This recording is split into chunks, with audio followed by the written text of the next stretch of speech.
इस वक्त थिएटर में एक स्पाई थ्रिलर लगी हुई है जो अपना आखिरी दांव खेलने का भरसक प्रयास कर रही है। ये फिल्म है अल्फा, जिसमें आलिया भट्ट और शर्वरी वाघ लीड रोल में दिखाई दे रही हैं। वुल्फ की बेटी वुल्फ ही होती है सर। वाईआरएफ यानी यशराज फिल्म्स अब तक धमाकेदार हीरोज के भरोसे ही चल रही थी। एक था टाइगर से शुरू हुआ इस फिल्म का यूनिवर्स में वॉर और पठान जैसी बड़ी हिट्स आ चुकी हैं।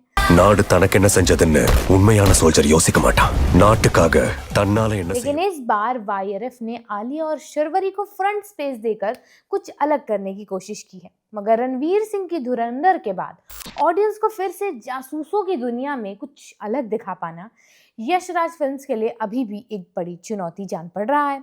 अल्फा बॉक्स ऑफिस पर ठीक ठाक कमाई कर रही है, लेकिन हिट साबित होने से अभी भी फिल्म काफी दूर है।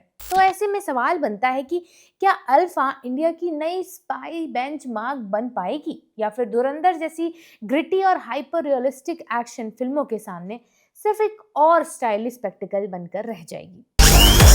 ये क्या है? अल्फा अल्फा मतलब? सीक्रेट प्रोग्राम है. चलिए जानते हैं कि क्या धुरंधर जैसी फिल्म के असर के बाद अल्फा अपना अलग जादू दिखा पाने में कामयाब हो रही है या नहीं। तो चलिए शुरू करते हैं, मगर उससे पहले आपको अगर फिल्मी दुनिया से जुड़ी ज़रूरी अपडेट्स पर बारीक नज़र रखनी है तो हमारे चैनल को सब्सक्राइब ज़रूर कर लीजिएगा। मेरा नाम है अन्नू और आप देख रहे हैं मास्टर शॉट। असल में इंडियन स्पाई सिनेमा फिलहाल एक बड़े बदलाव के बीच खड़ा है। काफी वक्त तक हमारी जासूसी कहानी वाली फिल्में एक फिक्स्ड फॉर्मूला पर चलती रहीं। भरपूर देशभक्ति, बाहरी location, stylish outfit, helicopter shots, slow motion explosions और ऐसा हीरो जो हर मुश्किल से बचकर निकल ही आता है। यश राज फिल्म्स ने इसी फॉर्मूला को टाइगर सीरीज, शाहरुख खान की पठान, ऋतिक रोशन की वॉर और उसके बाद वॉर 2 जैसे प्रोजेक्ट के साथ एक पूरे स्पाई यूनिवर्स में बदल दिया।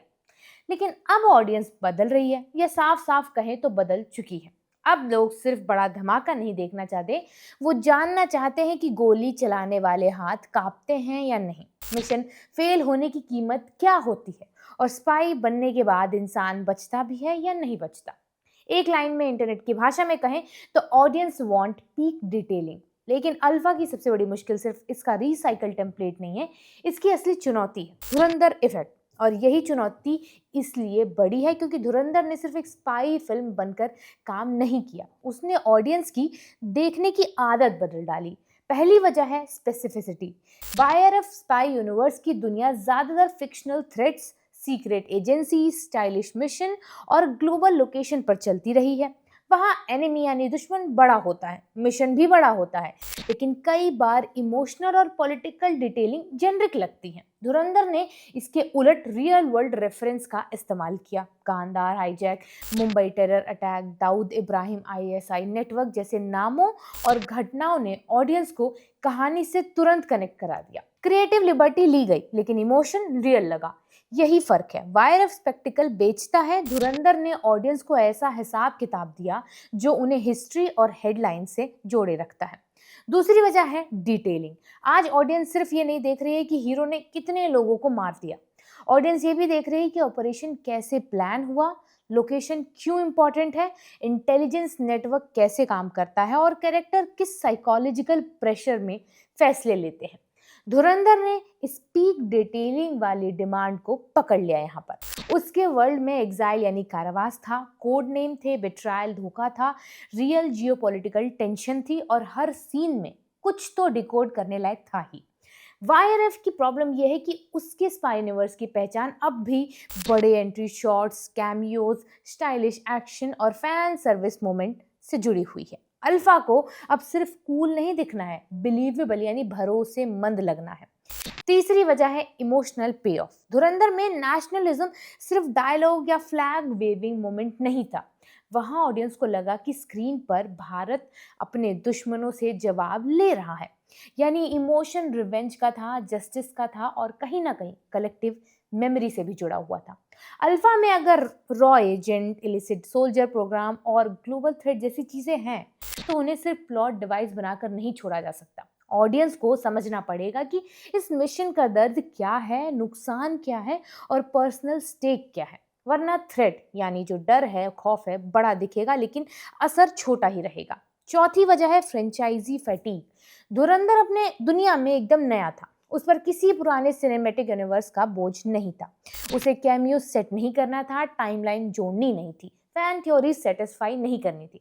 लेकिन अल्फा के कंधों पर पूरा वायर स्पाई यूनिवर्स है। उसे आलिया और शर्वरी की ओरिजिनल स्टोरी भी बतानी है, बॉबी देओल को स्ट्रॉन्ग विलेन भी बनाना है, अनिल कपूर के थ्रू कमांड स्ट्रक्चर भी दिखाना है, ऋतिक रोशन के कबीर कैमियो को भी जस्टिफाई करना है और साथ में फ्रेंचाइजी को फ्यूचर डायरेक्शन भी देना है।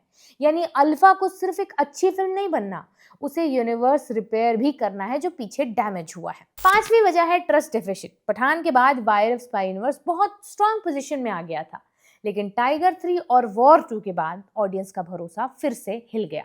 मैसेज साफ है कि सिर्फ बड़े स्टार्स, कैमियोज और स्केल से काम नहीं चलेगा। अगर स्टोरी ब्लोटेड होगी, लॉजिक वीक हो जाएगा और एक्शन बिना इम्पैक्ट के होगा तो ऑडियंस रिजेक्ट कर देगी। धुरंधर ने उसी समय ऑडियंस को ये दिखा दिया कि स्पाई थ्रिलर में इंटेंसिटी, डिटेलिंग और ग्राउंड इमोशन भी कमर्शियल हो सकते हैं। इसीलिए अल्फा के लिए कंपटीशन सिर्फ अनदर फिल्म से नहीं है, बल्कि उस नए स्टैंडर्ड से है जो ऑडियंस के दिमाग में सेट हो चुका है धुरंधर के माध्यम से। यही अल्फा की सबसे बड़ी परीक्षा यानी टेस्ट होगा। वाईआरएफ को अब अपनी पुरानी ताकत और नई ऑडियंस डिमांड के बीच बैलेंस बनाना होगा। अगर अल्फा सिर्फ पठान और वॉर वाली ग्लॉसी लैंग्वेज को फीमेल लेड वर्जन में रिपीट करती है तो धुरंधर इफेक्ट उसके लिए भारी पड़ सकता है। लेकिन अगर अल्फा सच में असैसिन वर्ल्ड की darkness, tactical realism, emotional cost और मॉरली ग्रे कैरेक्टर्स को ऑनेस्टली एक्सप्लोर कर रही है थिएटर में, तो उसके पास चांस है कि आने वाले समय में ये वाईआरएफ स्पाई यूनिवर्स को सिर्फ बचाए नहीं बल्कि उसे नया डायरेक्शन भी दे सकती है। हालांकि फिलहाल फिल्म थिएटर में है तो फाइनल वर्डिक्ट देना थोड़ा जल्दबाजी का काम होगा। आपको क्या लगता है? फिल्म को लेकर हमें कमेंट सेक्शन में बताइएगा और देखते रहिए मास्टर शॉट।